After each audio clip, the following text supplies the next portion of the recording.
Hi, I'm Bry Cox, BryCoxWORKSHOPS.com. I'm doing an Ask Me Anything for PPA for the loop. And the next question here is from Ronald. Ronald is from Washington, D.C. Oh, nice. I've had people come take my course in Texas from D.C.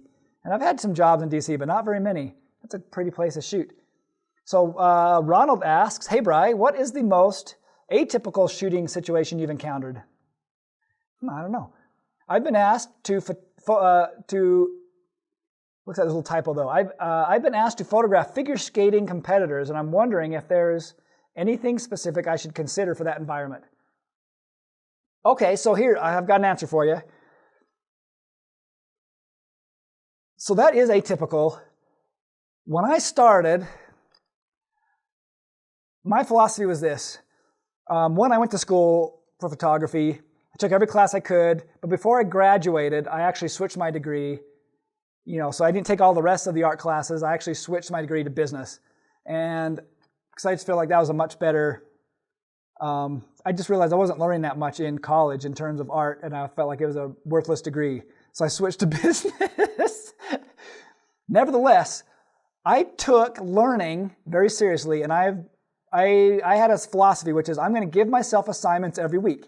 And so what I would do is I actually bought books on photography. There wasn't the internet. I bought books on photography, and I would go through every chapter, and I'd say, this is my assignment this week. I'm going to read this chapter, try to understand it. I'm going to go out, and I'm going to shoot this concept, whatever this concept is in this chapter.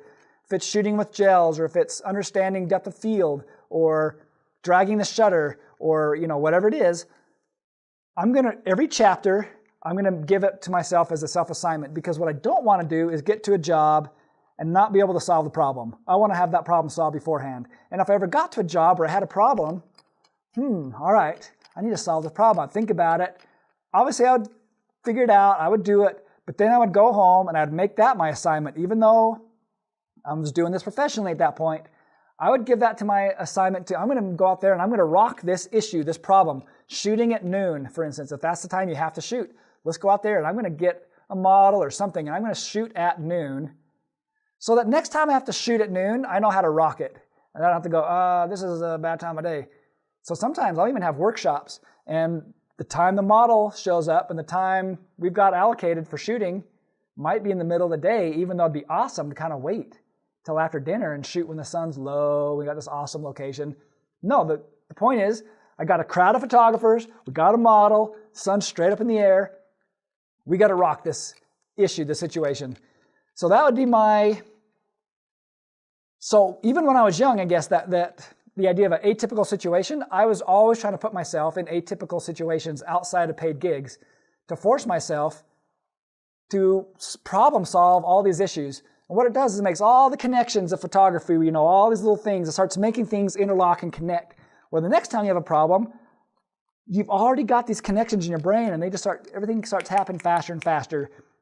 So one of the biggest things I see as a problem for you having figure skating, when you're photographing figure skaters, is you can't control the lighting. It's like me shooting a concert. I love shooting concerts, but guess what I can't do? I can't change the lighting. I can't move the light this way or that way to light the guy's face just right. I can't he's moving, he's playing his guitar, the lights are turning on and off, they're going from yellow to red, blue. This is how it is like in a figure skating competition. You're using the light from the room coming down. You can't run out there with flashes and stands and light that person exactly right. You just have to shoot. So that's one issue, is you can't control the lighting. So the next thing you'd want to do is, well, at least I want to color balance off of that. I don't want to use an auto. I don't want to use a preset. I want to measure it, and I want to color balance. I got whole videos on that. They're free on my website on white balance. But the next thing I want to do is maybe make sure I'm stopping that speed. That would be the next big issue. So I got a lighting issue at that situation, and I've got a speed issue where they're doing flips, and what I don't want them to be is all blurry. I may want to blur some just for artistic fun, but almost always I'm imagining these shots where they're stopped in the midair, they're doing some cool thing, which means I got to get that shutter speed up, which means probably got to get that ISO up to compensate, which means I also probably need the f-stop below, which means I also probably need the right lens at that location, and probably a long lens, and maybe something to stabilize myself so that as I'm following, I'm not wiggling, but I mean, I've got a monopod, something. So I'd kind of think through those things And I would try to shoot some figure skating, maybe practices. If you've not done a competition, try to shoot some practices. Say, I need to come and just check the lighting and do some practice before the big gig. Most likely they'll be like, yeah, come over. We want to make sure these are awesome pictures. And the more you shoot these things, the more you're going to walk in like a pro and be like, oh, I've done this. I know how to handle it. I am the best at figure skating competitions. Because now you've made those connections in your brain and you've solved those problems and everything starts to click. That'd be my solution. Give yourself self-assignments and go figure these little things out and put yourself in atypical situations so that those become normal. And that then what happens is you have super confidence and you can then charge more. You can walk into a situation and go, I know how to solve this. No one else can. They're going to get blurry pictures because they're going to use the wrong f-stop. They're going to use the wrong shutter speed and they're going to be hand-holding it and their pictures are going to be blurry. Mine are going to rock. And they're going to be the right color too because I'm going to color balance these perfectly. That'd be my solution. All right, you guys.